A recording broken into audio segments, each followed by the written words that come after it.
20 years after that, this is the demographic structure that scares Americans. We see a bottomless supply of young Chinese workers who are taking everybody's manufacturing jobs.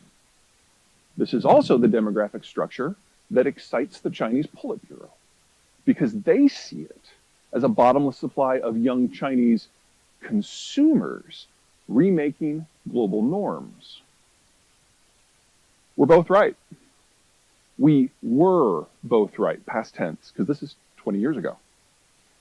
Here's China today.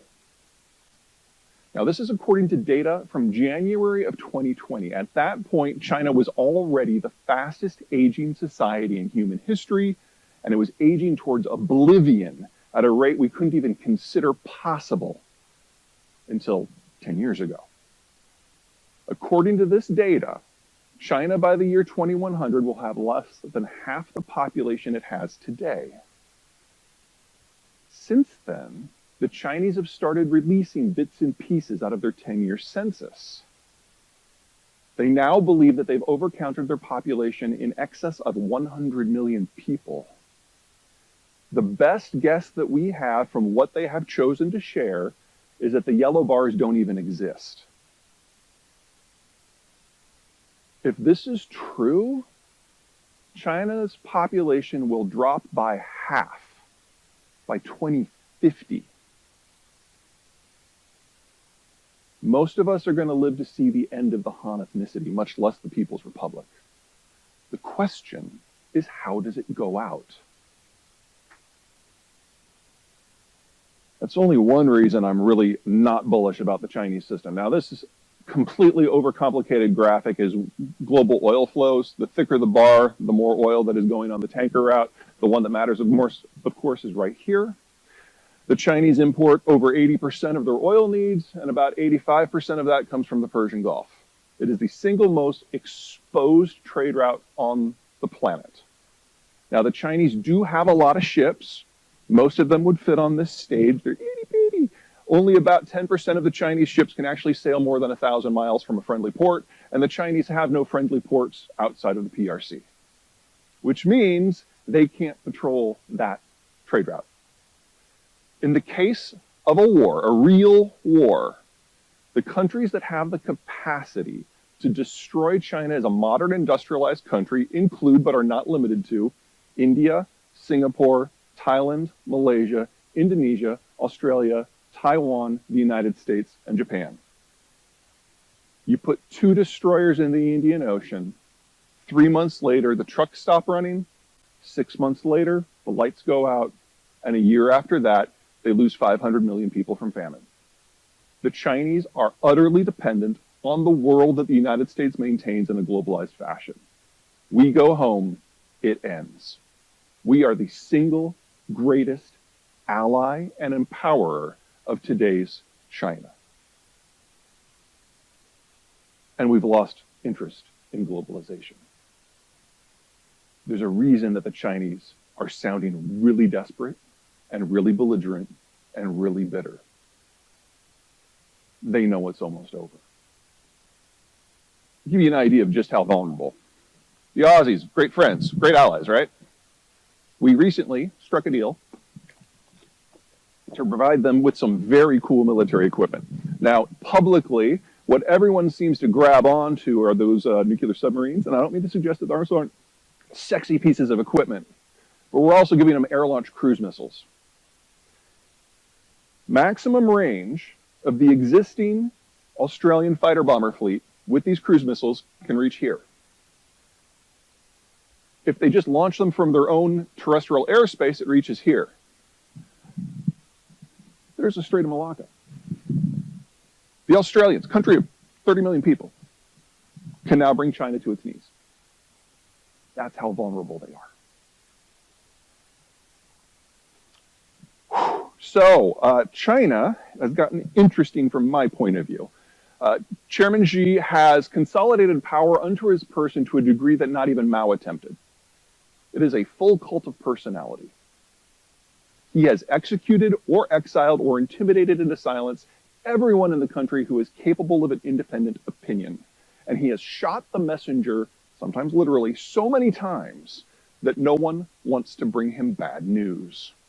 He kind of combines the worst characteristics of Barack Obama and Donald Trump. Barack Obama refused to let anyone to the White House who disagreed with him. He didn't want to hear news that he didn't want to hear. And Donald Trump, if you can get in a meeting with him, he will talk about anything except the topic at hand. You guys remember when the power outages started in China last May? At one point, over a third of the country was experiencing rolling blackouts. They still haven't stopped.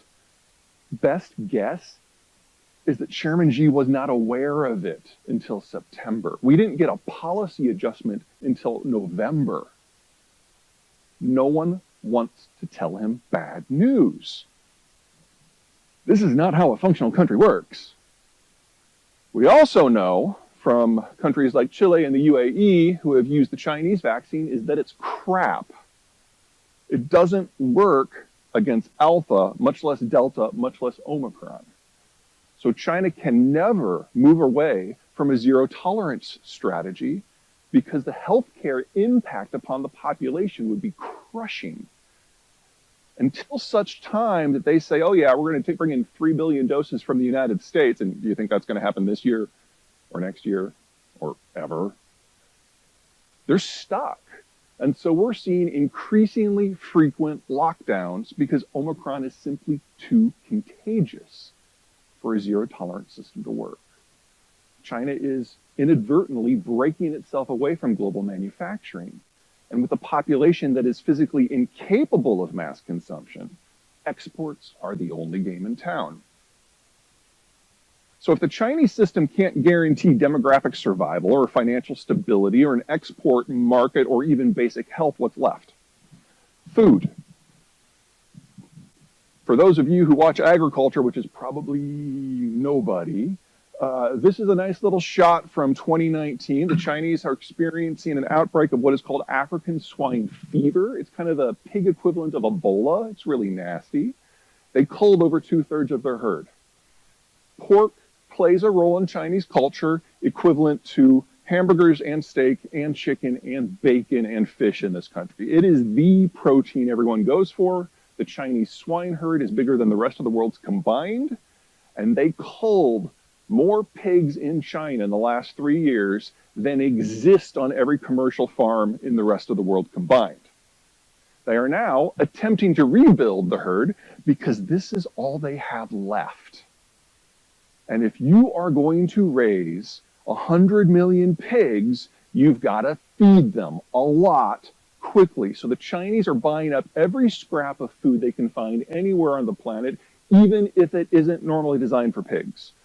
So they're buying broken rice out of India, they're buying high-grade baguette wheat out of France, everything. You're like, oh great, now he's talking about agronomics. The only other thing that the Chinese care about besides the pigs is rice. They know that they're a food unstable country, and they are terrified that the bottom's falling out of that too.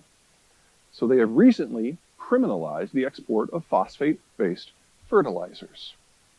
Hold on to that, phosphate-based fertilizers. We'll come back to that. Energy investment. 2015 was the heyday. This is all oil and all natural gas investment globally. It's less than half of what it used to be.